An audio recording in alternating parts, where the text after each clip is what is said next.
Welcome to Health Oddity, the show that strips away the jargon and hype surrounding all things health and fitness to help you live a long, strong and energetic life. Lining up at the bar this week, here's Peter Ladd and James St. Pierre.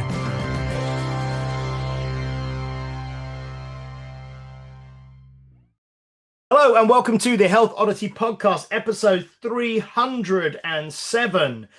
We are joined today by a returning guest, Hannah Camden. We'll quickly say hello to you, Hannah, now. How are you doing? You okay? Hello. Thank you for having me back. I'm good. You guys? We are very, very well. I can't speak for Pete. We are. Yeah, he's put his thumbs up. We are very good. I'll use the collective. We are very good. And just for listeners, Hannah, what has been on once before?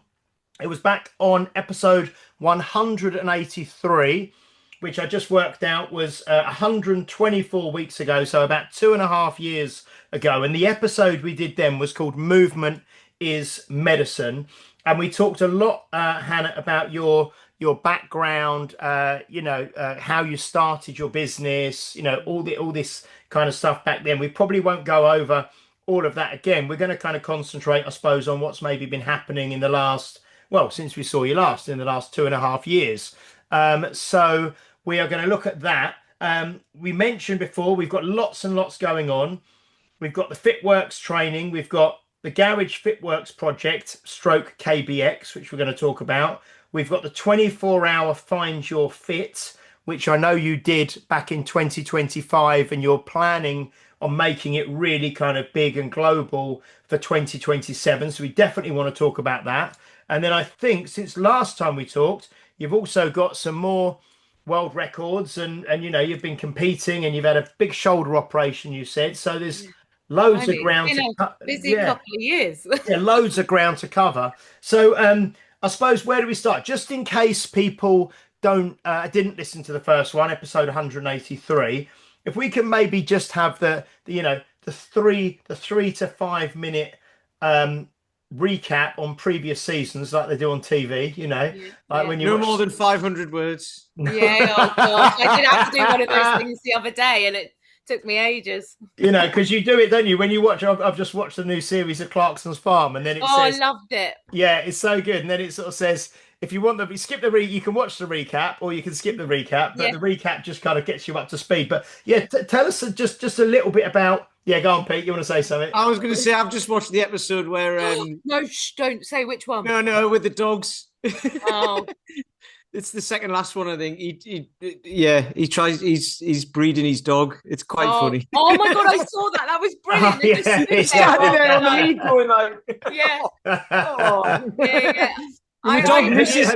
Have you finished it, Hannah? Have you finished watching? No. So literally, in fact, talking about this, just before I logged on, I rang my husband and I was like, "Do not watch the last 2 Clarksons without me. Make sure you." He was like, "Hannah, I'll be watching." They're all football mad. He's like, "Hannah, there's just football." I was like, "Good. Wait for me. Do not watch that without me." Yes, no, it's very good. But we will give nothing away for you or anyone else who may be watching or listening who hasn't watched it or who hasn't watched it yet. So tell us a little bit about just yourself. Fitworks Training, what is it you do? What's your specialty? Who do you work with? Just to give us a little 2 to 3 minute kind of reintroduction, if that's okay. Oh yes. So I've been in the fitness industry for over 22 years now. Like, this number keeps growing and it's scary. It's one every year, doesn't it? 'Cause it's the same with me as well. Yeah. It's scary. The numbers just go huge.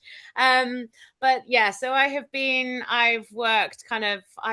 in Fitworks Training now for the past 8 years, and it started out as like outdoor training, and it's evolved, and I've owned studios and gyms before, but then I went back to kind of going back to my roots after a little bit of what I think we delved into it a bit in the last episode. We went quite into mental health, so that one kind of went all through that journey there, and I built up that business again, but with a very good friend of mine who now I'm business partners with, Pippa Lance, and we do Fitworks Training. And actually, I literally just come out of a very exciting meeting because we're looking at a new location. So I can't give too much more away at the minute, but yeah, it's very, very exciting. But yeah, we've got. Just remind me, is your current location? It's a former fire station, isn't it, or something like that? Yeah. So Yeah. it was the old St. John's ambulance building. So Oh, when ambulance, yeah. so when we walked in there, so Pippa was like, we needed storage at the time, and she was like, Hannah, do you want to come and see some storage space with me? And then she phoned me back and she said, oh, actually, Hannah, it's a whole building. And she said, do not get overexcited, Hannah, because she knows what I'm like, because I will go and see it then. There's a business plan, there's photos, there's plans. But anyway, it turned out we did like it, and we took the building on because it's a bit like what you've got, a fantastic, beautiful community of lovely people. And we train all ages, all abilities, and we do things from kind of high rock style classes to strongman classes to bar and yoga, and I teach aerial silks as well. So there's a huge range, and a lot of the people come for the community. You know, they're a lovely bunch of people. So I'm hoping, yeah, we'll. So are you thinking this new place you're looking at, is this going to be in addition to the existing one, or you would move the existing one to something different? We'll move this one because where we live in Beaconsfield, this building's going to be getting knocked down and turned into houses. So we're on the hunt at the moment. So it's a bit like, oh, we need to find somewhere. And yes, today, hopefully, fingers crossed, we're at that stage there. So, you know, you never know what's going to happen in life. But it had a very good vibe about it. So I have that side of things, but also I have the Garage Fitworks projects and KBX. So about 4 years, I got into the whole world of kettlebell sport. Like, I didn't even know there was such a thing. And I don't know whether we've spoken. Did we speak? What was I doing? I must have been doing it back then. Yeah, I was doing it back then. What, kettlebell sport? Yeah. Yeah, definitely. Yeah, kettlebell sport and mace and things like that. I remember. Yeah. So they're all sticking at. I'm still doing all of that, and I've just competed twice now since my shoulder operation. Because back about I think it was about 17 months ago, I had a shoulder operation. I had a full thickness tear of the rotator cuff and a bicep reattachment. Well, how did you do that? That sounds like that must have been a serious accident or injury that happened. Well, I had a niggly shoulder. Okay. And I ignored it. And then I went into doubles. So I thought, okay, I'm going to do a competition and do double long cycle push press, 216s. And I was hosting a grassroots competition at my gym. And I was like, I did that thing. You know, when I was... when you don't tell anyone. Yeah. So I was like hosting the competition, running around, and I was like, right, I'm not going to compete and then there was a spare platform, and I was like, oh, I really want to compete. So I was like, I'm going to do it. Like, and my warm up was like a little warm up. Oh, I'm warm enough. Clearly not.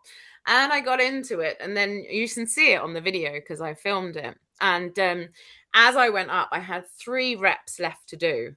And I took it up overhead, and I heard a and I really wanted to get a certain number. So of course I carried on with the other reps afterwards. But then over the weeks, I realized, I was like, no, I have done something to my shoulder. I was in a lot of pain. So in our job, luckily we've got health insurance. So I was like, rang them up. And I spoke to a shoulder specialist, Richard Sinnerton, and he basically was brilliant because he's gave me a scan, and he said, basically, can you swear on here? You can, yeah. Don't worry. He said, basically, your shoulder's fucked. And he was like, you will not be able to lift again competitively. And I was like, oh, I'm too young, although I'm 41. I'm too young. I've got so much. What you mean you won't be able to lift again if you don't have this operated on? Or Yeah, he was yeah, basically okay. like you show everything. He's like, you're gonna need to have this done if you want to competitively lift. He said Mm, day-to-day job, he goes, your shoulder's strong enough, you could live with it, right? But mm, I couldn't really bring it. I had limited movement. mm, And so I was like, yes, let's do it. I've got to do it. So then in my mindset, I could deal with that. I'm like, I know a plan now. Let's do it. I'm self-employed and I was going to have to take time out. You know what it's like. You have to take time mm. out of work and plan everything. But it was the best decision I've ever done. It really, really was. They did this new graft. So I've literally I've just finished a documentary with Smith and Nephews. Have you heard of them? No. They're a big pharmaceutical company, Okay.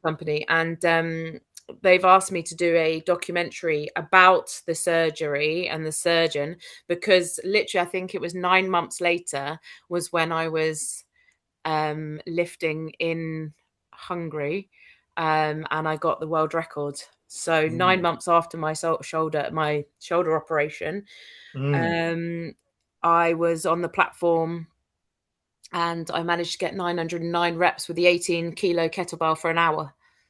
And what was that? Was that snatch? Was that jerk? What Half was it? snatch, half Half snatch. snatch. Okay. Yeah. With So an 18 kilo, yeah? yeah, yeah. Wow. So that was a big moment then. I was so happy because I was just going with the flow, you know. I just remember thinking to myself, you know what will be every day. I was just thinking what will be will be. Let's see where we get. And I just built up. I listened to my body, you know, and kind of went with how I was feeling after surgery, sticking to the guidelines, you know, as much as you can.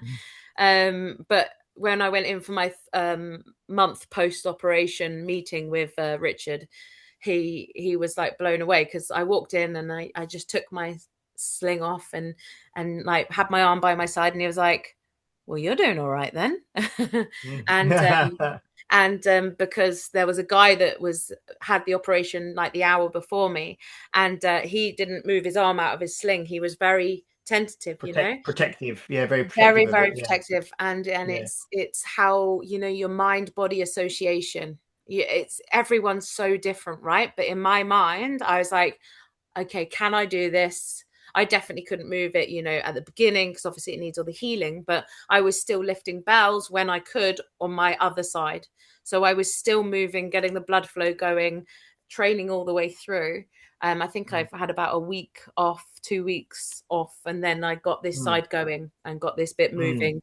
And I just like, I kept a diary all the way through. So I've got a diary from, you know, building up to surgery to then all the way afterwards and the build up to the competition. And it's quite interesting mm. to look back on. But he said, yeah, your mind to body kind of association was really good. So And it's we've spoke about this before, haven't we? And I know Dan John talks about it a lot, and I think Fabio talks about it a lot, that when you have an injury on one side, if you keep training the other side, you Yeah. do get the kind of, that something happens, this kind of cross-referencing and hormones and and all the rest of it. And it can kind of benefit. Is that what you were going to say, Pete, or something along those Well, lines? no, there's a couple of things on this because, like, number one, if you don't have the surgery, you won't be able to lift and all that, and you'll have a certain range of motion and all that. So why wouldn't you anyway? Even if you're not yeah, lifting, why wouldn't you have the surgery to make yeah, it yeah, live life. as good as possible, right? Mhm. But the other thing was, what was I going to say? I was just going to say, so, oh yeah, I saw this somewhere once, and somewhere it might have been Adam Meekins who was talking about this, about how, when people try to lift and it hurts a little bit sometimes, and you obviously you did that and then got injured, but some people will do something, maybe it's a 2 out of 10, and they're like, oh, I have to stop. But it doesn't always mean that's not always the case, is it? Because then they'll go and see a physio or someone who will give them 6 out of 10 pain, but they'll go, oh yeah, it felt great afterwards. And it's like, well, why is that good pain, but that's bad pain? You know what I mean? So it's quite, I find that quite interesting, like, especially when you're recovering from something, you got straight back into it. And they do that after operations and stuff now, don't they? They get people up and out of bed and walking around as Yeah, much as very. possible. And you said the thing about blood flow, and then James is talking about, getting all of that from doing exercise with other stuff and keeping yourself moving. And I just think it's kind of obvious now to me. But Mm. I wish it was obvious to everybody, because you I know. get some people who will say, "I've had this operation and I'm going to protect it." So it's great that you've got a documentary coming out about it, you said. Yeah, so Smith and Nephews asked me to because they've got a few people that they've done it with. So they used a new patch that they put over the top. They haven't launched it yet, but I had a sneaky peek look at it to see what it was like. But yeah, so they'll be putting it out there. But just to show the success of this new patch that went over the top. I said it's a little bit of cow. So was this after the operation? You put No, they put it inside. So they oh, it's literally inside and inside. It's okay, inside. sorry. So it's like yeah, I should know it inside. Is it like out. a mesh or something like that? Yeah, like a mesh. And yeah. So yeah, he said basically, so if you've ever had an operation, they come round and see you afterwards. So he basically told me all the information then when I was half asleep coming out of the anesthetic. And but he said, yeah, basically it went really well. He said my bicep was hanging on by a thread. He said he had to reattach my bicep. And then yeah, he was basically said, but everything else you've just got to kind of now look to really, really like kind of, the first few days, like you cannot move your arm. You are. And I remember the pain after that shoulder operation was, oh my gosh, but it lasts. You just keep thinking this will pass, and it does. And it's the best thing that I ever did, because now, it feels way better than my right shoulder.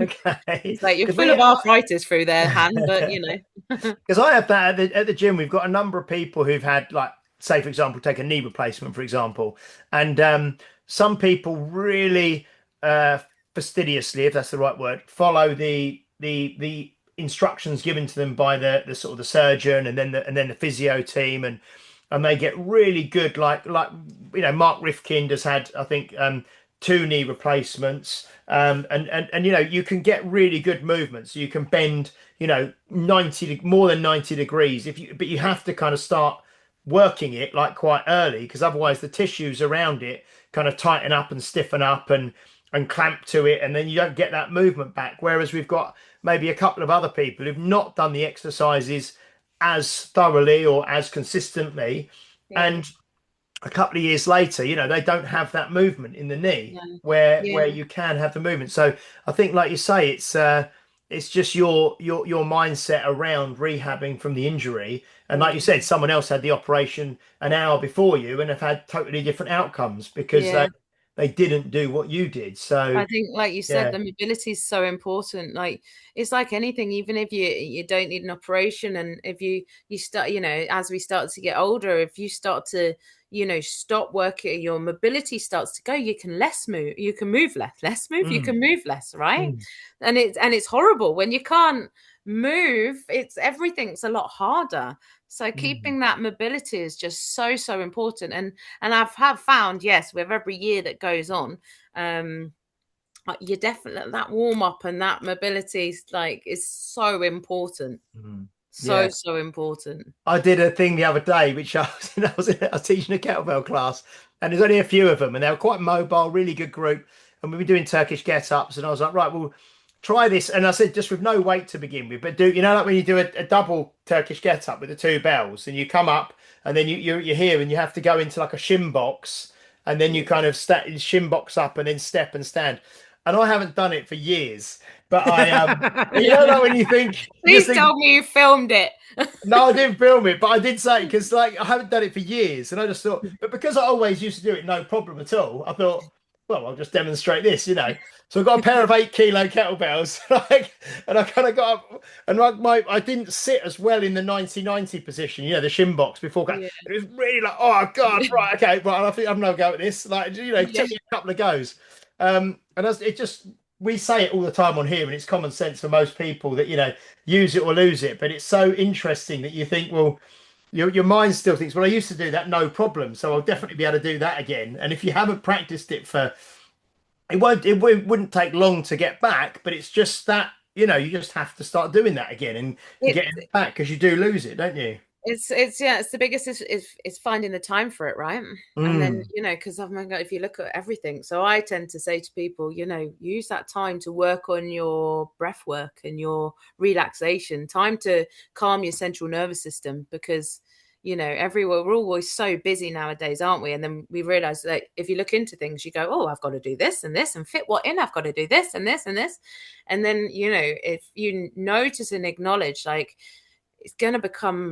life is going to become tiring if you start seizing up. So actually putting in that like 5 minutes a day, or 3 times a week, 10 minutes, whatever it is, however it fits in comfortably in your lifestyle. And absolutely everyone is different. The only person that is going to be able to, because it's one of those things we all know, but actually putting it in your diary and putting it in your lifestyle is the important part, and enjoying it. Putting your favorite tunes on, like sticking Oasis. That'll be my sticking Oasis on and just like kind of, work on my breath work at the same time as working on the mobility. I do a lot of I really enjoy at the moment. So I've got with Kettlebell 2 things coming out is KBX Sport and KBX Flow. And KBX Flow, they're 2 very different things.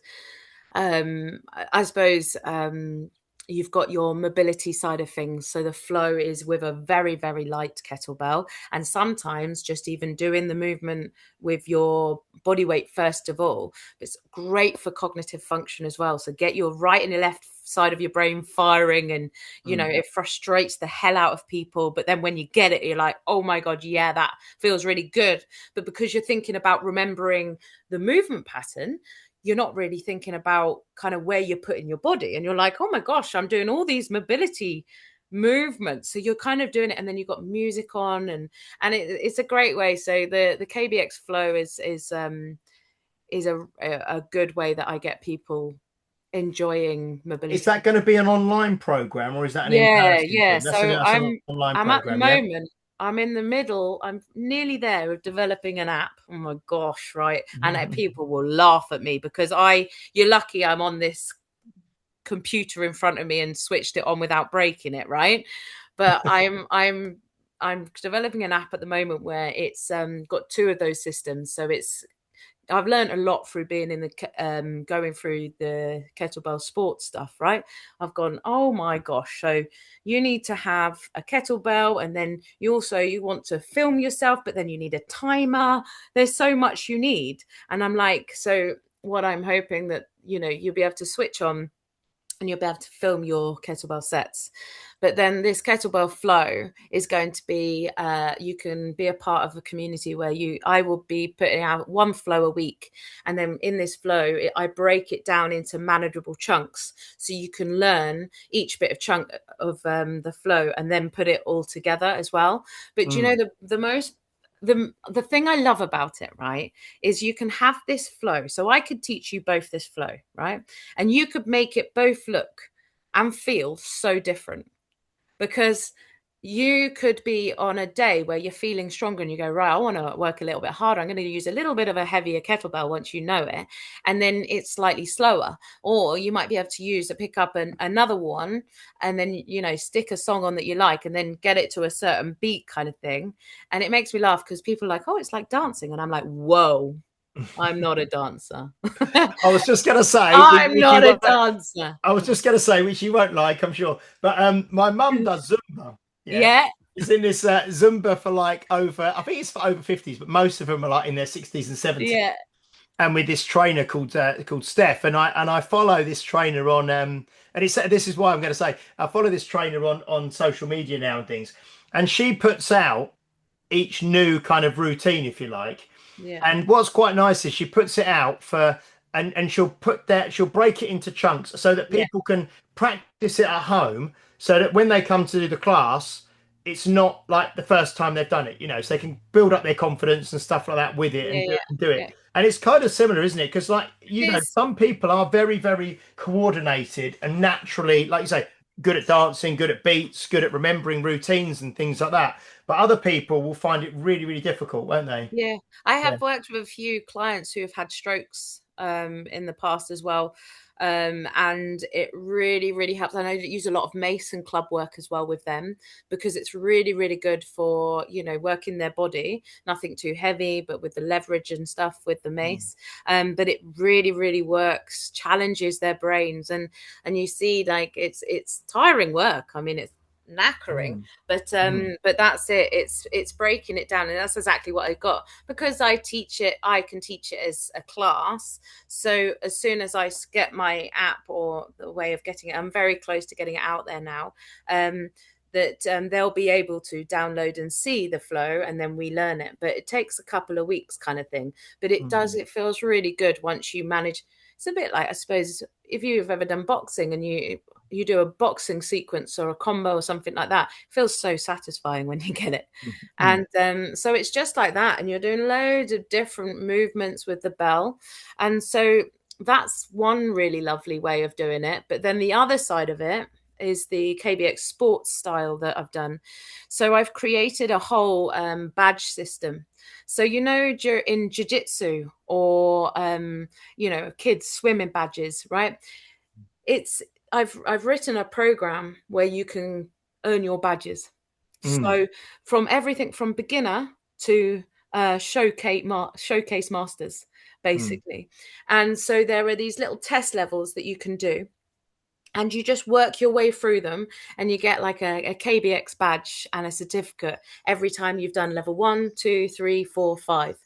And then once you get to level 5, which is pretty brutal anyway, there is the showcase one, which everyone goes onto a leaderboard. So it becomes a bit of a community kind of thing. So you can be competitive, or you can do it just to see a progression in your strength and the growth in kind of the build up in your skills with the kettlebells, basically. So that's the KBX side of things, the badges, which is launching in the next few weeks, basically. I think that's great. Yeah, go on, stuff Pete. like that works really well, because adults are hilarious. They love badges and They pins do. and certificates and all that. Like, it's like little smiley faces at school. And Yes. honestly, you never outgrow that. It's amazing. And I love the competition thing, because you can compete with other people, or you can compete with yourself and just go, I'll get to level 2 by, August or something like that. You give yourself a challenge, don't you? And you'll be able to do it. And also it's about all the different lifts as well. So it's working all the disciplines. So there's clean, there's long cycle, there's jerk, half snatch, push press, and full snatch. And so the other side of KBX is KBX competitions. Okay. So I've been working quite hard. My mission, right? I just want to get kettlebells in as many people's hands as possible. Right. And so working on these, exactly that, what you said, everyone loves a medal, everyone loves a badge or something, right? Is it like the high rocks? Everyone wants those the badges for their bags and stuff, right? The Velcro patches. Yeah, they're great. And so I just thought, well, let's do this. And so I've started doing it with all my members, and they are buzzing for it. They're like, right, I want to do my level 1, Han. So, but the good thing is you've got to get a certain amount of reps on a certain weight. But, if you can do 3 of those lifts, but you're really stuck on, say, push, press, and full snatch to get the right amount of reps, you focus that into your training, and it gives you a bit of a focus. And then when you achieve that feeling is so good. It's just such a good feeling. You feel really proud of yourself for doing it. And then you, like you said, you just go on to the next one. So that's kind of coming out. And but I'm also eking into the schooling system. So there's, in schools, it's all about football, team sport, and stuff like that, right? Now, lifting for kids, as you know, because you do a lot of strength stuff for kids too, don't you? So is so important. And I was like, so I've had a meeting with the head of the whole of the Southeast. And I said, listen, just bring me 10 girls from one school and 10 girls from another. Okay. And it can be girls and boys, but this one was just girls, right? Sorry, no offense. That's how it turned out. How dare you? I know, sorry. Boys are allowed. I'm off. I'm out. But I did. So I had 20 girls. They all came in and I warmed them up with a little bit of kettlebell flow. And I just did a little bit of a chat with them because they were all year 9. So that's like 13, 14 years Yeah. old. And I did a little chat at the beginning about, not letting anything hold you back, always give things a good go. And so they were all open to using kettlebells. None of them had used them before. Now, with KBX, it started as a competition, right? So it's a relay. So KBX is a relay competition. These are the events. And so you would pick 3 people in your team. One of you would do long cycle, one of you would do jerk, and one of you would do snatch, right? And the lifts are 3 minutes on with a very quick changeover, 15 seconds off, and you'd go one after the other, and you would get max reps. But you have to connect, you have to get fixation. So the lifts they can't be bouncing out. You've got to look at getting all the correct fixations, and you'd have a judge in front of you. So I set up kind of a KBX event simulation. So we had the judges and then the platforms in the front. And so the kids have the opportunities to be judges. So they're judged for each other and also lift. So they got into 3s. And I tell you what, the most beautiful thing about that day as well was there were 2 lots of schools. So after I had my little chat to them, one of the girls said, "Oh, well, should we pair up with people from the other school?" And I was like, "Oh my gosh, how good is that? How good is that?" Like, rather than stay in their own little friendship groups. So that was really sweet. But we did this KBX knockout event. So they got into their teams of 3, and there were 2 teams lifting at a time. So they were cheering each other on. I had taught them. So I'd spent the 2 hours before teaching them these 3 lifts. So, okay, they weren't getting full fixation, but they were doing it safely, but they were getting just getting the feel of it. They absolutely loved it. And it's done as a knockout. So then it came down to the last 2 teams to who would get gold and silver. And then it was just, the energy was electric. And it worked really well. And the teachers were blown away. So now what I'm doing is I'm going to train the teachers. So in October, I've got 15 teachers coming to me. I'm going to teach the teachers. That I'm going to give them the manuals. And then hopefully what's going to happen is we'll get teams from each school to come in and do a KBX competition after they've done the training throughout the year. And then it becomes like an inter-school competition style thing, but based on strength training. So for the kids who don't necessarily like team sport, or because they are lifting on their own in the platform, but you have got a couple of team members there as well, it's just something a little bit different. Is there nothing like that? Is because obviously there's like football competitions and rugby and cricket and all of this sort of stuff, all the team sports. Is there nothing already like that, or is this going to be like the first? This is the first. Like, I don't know. I might be wrong. I might have missed something, but from who I'm talking to and all the teachers, like, there's no strength style competition. It's all your traditional to what's been out there, over the years, all the different sports and even the like cross countries and athletics. But this is something which and it brings such a good, I don't know whether you've been to a kettlebell competition before, but this sparked off from, at the end of comps, we usually just for fun do relay competitions. And then that's what sparked me off going, so not only am I going to try and launch this into schools if it goes well, but I would really, really love to. We've done it at Wolfpack before. So do you know Ollie Mel? Yeah, we've had him on the podcast. Yeah, he's been on a couple of times. Yeah. So I mean, so we did one at Wolfpack, and it was amazing. It was brilliant. That was our first tester one, and we did it where exactly the same teams of 3 relay, and we did it as a knockout. And learning from each one I've done, I've gone, these work so well. This is very, very cool. So I'm now I'm looking for my first another gym to launch it in, basically to offer this, because you can be in a team with a absolute beginner or an athlete, and the way I've made it fair is by the point system. So going off what level you are on KBX, there's a handicap. So if you're an athlete, there's a different handicap to each one. So you could be in a team with a beginner and it can still be fair, but lift at a weight. So these events, so if we go in and run one, say at a gym, then, anyone can enter a KBX team. And then we host a day, we have a live DJ, and we're going to be doing these KBX relay competitions. And then it's a knockout, so the point system. So you might end up doing 3 different lifts, but then that will take you to having a gold, silver, and bronze KBX winner, basically. So again, it's a little bit of a. So is the event 9 minutes? So it's 3 minutes for 3 people. So it's each heat, if you like, or each comp is 9 minutes. Yeah. Yes. So say we had 20 teams, right? And we had 5 platforms. You'd have 5 people judging, and the judges can just be anyone from the other teams, for now. And then everyone will go. So there will be 4 rounds in the first one, and then it's the point system. And then if you're the top kind of, say, 8 teams, you'll then lift again, and it's a bit of a knockout until you've got the top 2 teams. So you might lift 3 times, but then it's kind of a knockout system. But they're so fun to do, really, really fun. And because I'm trying to find, what I love about it is trying to bring kettlebells accessible for everyone.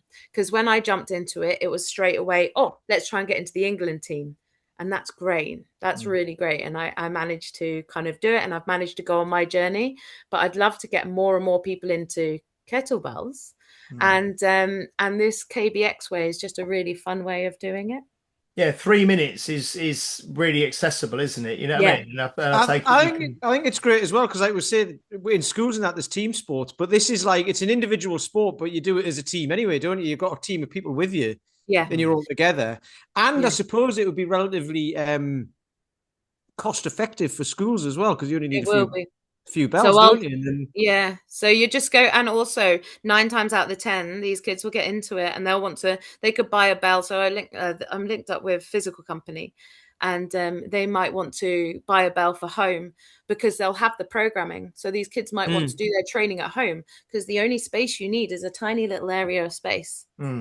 And then it's just, but then also it might be there for the sporty kids as well, because it's only going to help them develop but then it's also great for the shyer kids, and the ones who are a bit nervous, like getting them involved, lifting. Some people's sometimes athletics, not I know you've got shot put and stuff like that, but not everyone is flying around a track.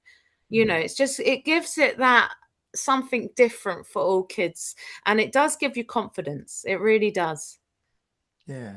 No, I think it's brilliant. It sounds absolutely great. And I'd love to see more of that. And like you say, it's so easily to scale it as well, I suppose. Once you've got the system in place and you've got all the branding, which you've got, it's just to roll it out and have other people hosting them as well, isn't it? That's it. Well, I just figure as well, a lot of my job is confidence coaching.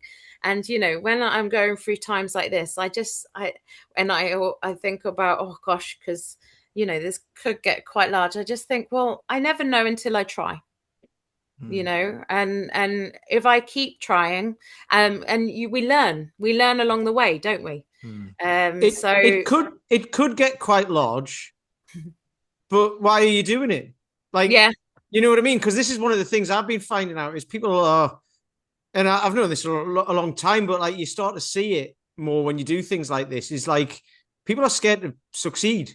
They're like, I want to do this. They get it to a certain point, and then they go, I'll just keep it there for a bit, because like if it goes bigger, you're like, how do I cope? But you sound like you've got, everyone everywhere anyway, don't you? So... Well, no. Do you know what? But then I think that's the scary thing. Is like I've just put this KBX and this badge system out there, and everyone's been so lovely. Everyone has just been like, oh, this sounds amazing. Like, yes, I can't wait to hear more. And I'm like, and now I'm just like, I need to get it all now. Now. I'm like, I'm running out of time. And then that's when I have to then go, no, you know what? Just because meditation is very important. Slowing down is very important to me. I've been there at a point of my life where I have driven myself nearly into the ground, and I will never go back there again. And so it's very important. I do my morning routines, my meditations, everyone does it in their own different ways. So I know when my brain starts going, oh my God, I've got to do everything all at once. What will be, will be.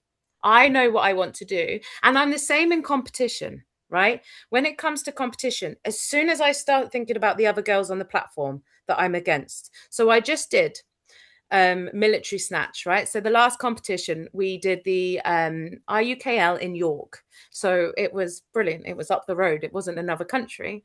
England were hosting it, and I can't even tell you, they did such a fantastic job. It was such a great event. And I was like, oh, what am I going to lift? There's no like marathons or half marathons there. So I was like, do you know what? I'm going to give military snatch a go. I've never done military snatch before. So what is military snatch? So mil snatch is 12 minutes. Yeah. Multi-switch, Yeah. as many reps as you can.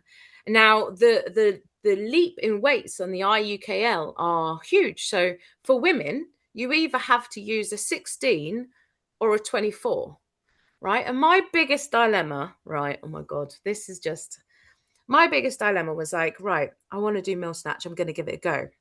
And again, it's very different to half snatch, although you're going up, but getting that catch and getting that flow all at the right time is tough. So it's either 16 or 24 for a woman. That jump is so big.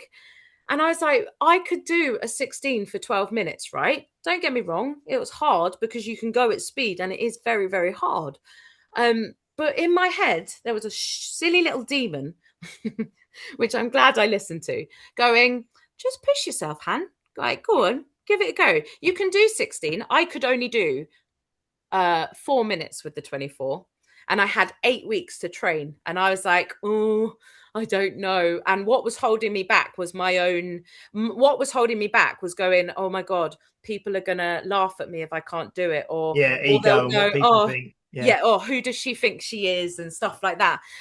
But then I didn't listen to that demon. I went up to Wolfpack and they were all training. So I just went up to go and train with them all.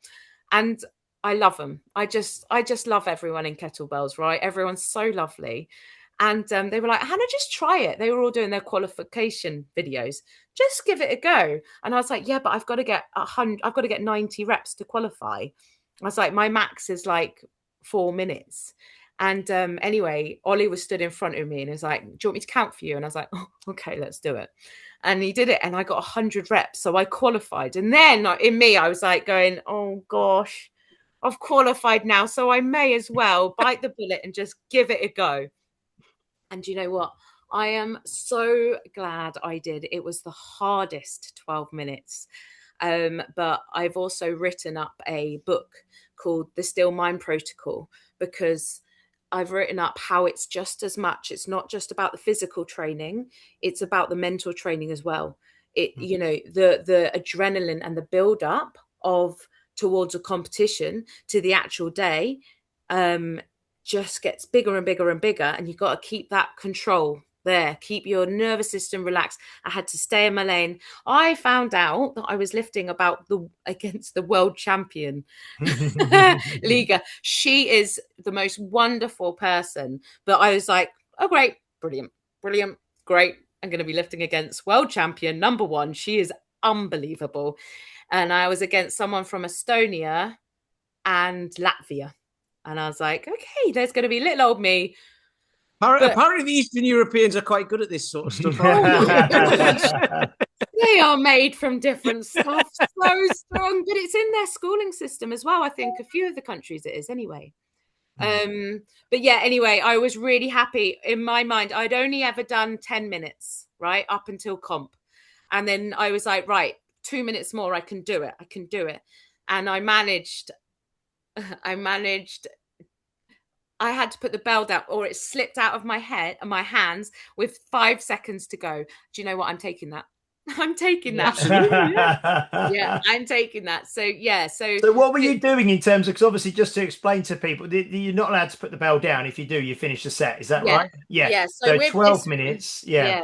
If with the marathons, half marathons and marathons, different federations, if you put the bell down, you're out. Yeah. But with this one, for World Games and military snatch, like if you put the bell down, your number still counts. Okay, but You're done. you're You out. stop. You're Yeah. done. Yeah. Yeah. Yeah. So So what were you doing with a 24 kilo snatch, and you can change hands as often as you want? yeah. How many reps were you Do you know what? I were knew you you were going to changing ask. every? I've just wondered, did you have a process where you were doing like 5 and then changing, 5 and then changing, or was it, you know? Yeah, so I was doing, so in my head, I've been doing 6, 6, 6, 6, swapping every 6. Yep. And that worked for me. And for the first 5 minutes, we were head to head, all three of us girls. We were head to head. And it's really, really cool, actually. You can look back and watch, because Al and Ollie have done a new system called Battle Bell. And it's now you can have commentary at the same time as the lifting's going on, and you can see where everyone's placing first, second, and third, and it's incredible, that system that Al has brought out. Like, he's done amazing, and it actually makes the sport really, really fun to watch, because you can't, especially those 10 and 12-minute lifts, because you hear like everyone chatting about it. But yeah, it has made it a lot more interesting. Do you know what, though? I'm having an absolute mind blank on what I got. How bad's that? My brain is like so bad to attention to detail. I can't think what I got. What did I get? Trying to look, just scrambling through my what did I get? While you're looking, there's I remember Finn, somebody commented on Finn, one of Finn's posts, when he was like mid set on something, and they're like, look at you, always really so composed. He's like, yeah, that's what I look like on the outside, because you don't want to be in my head, because like you guys all do. You always like, you look like it's easy. You make it look like it's easy, but we like, me and James know it's not. Some people might not, but it's it's sent from hell, isn't it?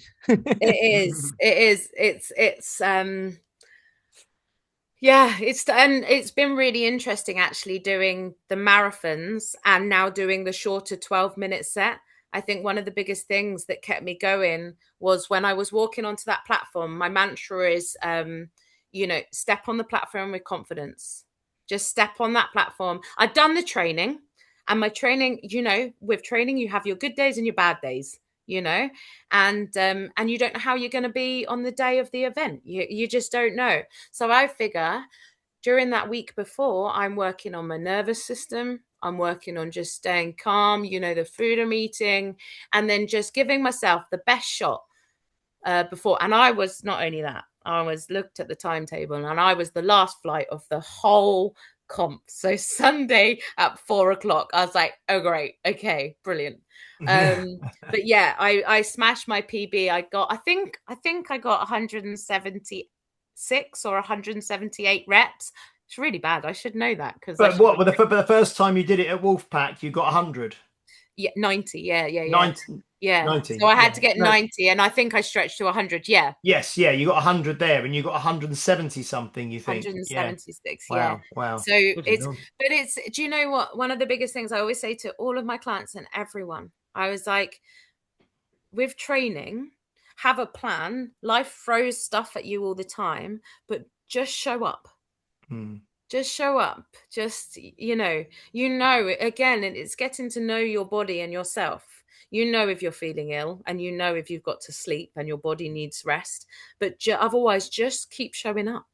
And then it's all about, handling things. Because I tell you another thing, which is very, very true, is post-comp blues. Post-comp blues are real, and people often wonder why, after an operation or after a competition or after a big event or even a wedding day or something like that, they go, why am I so tired? Or why am I grouchy the week after? Because adrenaline has been fight or flight mode all the way up until this massive event, to then the week after, you're on this biggest come down. And you need to be kind to yourself and allow yourself. So quite often a week after the competition, I try not to put hardly anything in. And I just, if I notice myself knackered or grumpy or whatever it is, I can put it to, okay, I know why. Because I'm just trying to level back out before going back into the real world and working a million miles an hour again.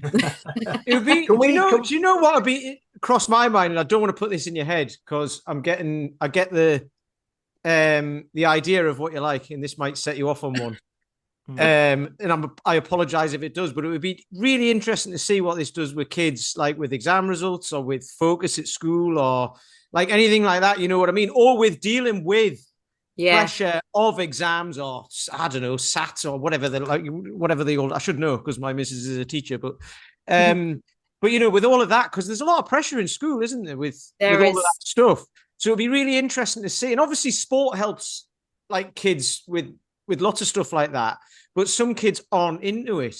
Yeah. But maybe it's the more, I don't know, ones who put more pressure on themselves academically or whatever might be better at lifting because like of numbers and things like that. You know what I mean?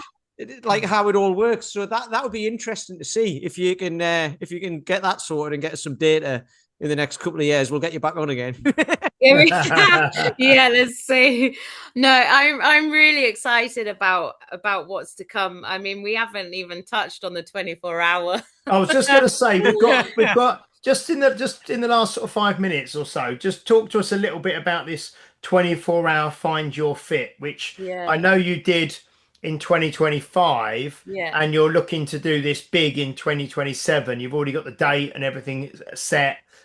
So just for the last sort of 5 minutes, what is it and how did you come up with it and what are you looking to achieve in 2027 with it? I've always there's been for the past few years something brewing where I really love doing charity events, and I've ridden my bike like London to Amsterdam and done loads of charity events like that. But I have a fire in my belly, and I knew there was something I would wanted to do. And I love people, and I love connection, and I love movement. And so I was like, right, do you know what I'm going to do something this year. So say in the February time, I was like, right, I'm going to do something. I'm going to do 24 hours of classes for Fitworks Training. And I was like, let's do 45 minutes on, 15 minutes off for a full 24. Whoever wants to join in, that's fine. They can either do the full 24 hours and get sponsored for it. And we raise money for a local charity called Being There. And then I was just chatting to a couple of other people. And I said to my friend, Natalie Briggs, who works at Leo Gym, I was like, oh, mate, I'm doing this. I was like, why don't you do it at Leo? And then she was like, yeah. And I was like, right, well, this is quite cool. I was like, let's sync up. And so she organized it at Leo Gym in Marlow. And she had she had 40 people in the end doing it with her, all 24 hours. But I'm talking so we had Beaconsfield where I was, and then she got involved. And then I just spoke to a few other people, and I was like, oh my God, people want to do this. This is really lovely. So I just reached out to a few people and then to a few people around the world. And I said to them, I'm doing a thing in September. So I gave myself from February to September. I was like, it kind of just evolved and it felt right. So I just did it. And then, the logo came and everything like that. And so we had many world records broken. So Johnny Skinner and Richard Freeman, they did 24 hours of kettlebells, where they did have breaks, but they carried on going for the full 24 hours. Then I had a couple of the guys, James and Johnny, did ski erg between them for 24 hours. So this was all at Fitworks. I had Rem, he did 24 hours of mace. So he was swinging the mace for 24 hours. And then we had all of our classes going for 24 hours. Marlow did exactly the same. They did classes for 24 hours and they got the whole community involved. So, I walked out and went round Beaconsfield. I did yoga in the pubs there. We went to the rugby club. We did stuff there. We went all around different places in that 24 hours to get the community involved. And she did the same with Marlow. And then Wolfpack did it. They kept a kettlebell going for 24 hours. And then I had people in Poland doing it. I had people in Wimbledon doing kettlebells. Then I had people in, where else was there? There was, we had 14 different charities at the end of the day, all raising money for those different charities. And I ended up raising, all of us together, £26,500. So Wow. it went so well. But the most beautiful thing was, no matter where they were in the country, in the world, so I had people in America joining in and New Zealand joining in and joining in the Zoom, I connected everybody around the world on Zoom. So no matter where you were, we did exactly the same 24 hours. So it would have been different in different time zones of starting times. But what was magical was we had, some places there was just a couple of people doing it. I've said to people, you cannot do it alone. That's a no. You have to be doing it with someone. Okay. But we had, and then, so you could make it as small a scale or as large a scale as you like. And then it just so happens it just went really, really well. And so I taken a break from it this year because there's so much going on with work and, getting a new building and stuff. I need to make sure I have the headspace for it. And also, so that's why I've put the save the date out early. So, we could get as many gyms, but it helps the gyms because what you're doing is you're going out to your community and the whole community going, oh my God, yes, I want to get behind this. But then it helps the businesses in the community get to know each other and, for such a good cause. And then you've got loads of different charities. So it's looking like we've got quite a few people in America. I'm hoping to do a kettlebell relay around the world during that 24 hours for the next one. But lots of little independent gyms, doing it however they want. There's some golf clubs that are going to keep a golf area going for 24 hours, So hopefully we're just looking to see if anyone else wants to join in and become a host. Basically, I will definitely do it. 24-hour golf sounds like a game of golf to me. Yeah, I reckon that's how long it would take me to do 18 holes. Yes, yeah, I'm just looking. So because you sent me the information, so it's Friday the 10th. This is the UK time, like you said. All around the world, it'll be different depending on time zones.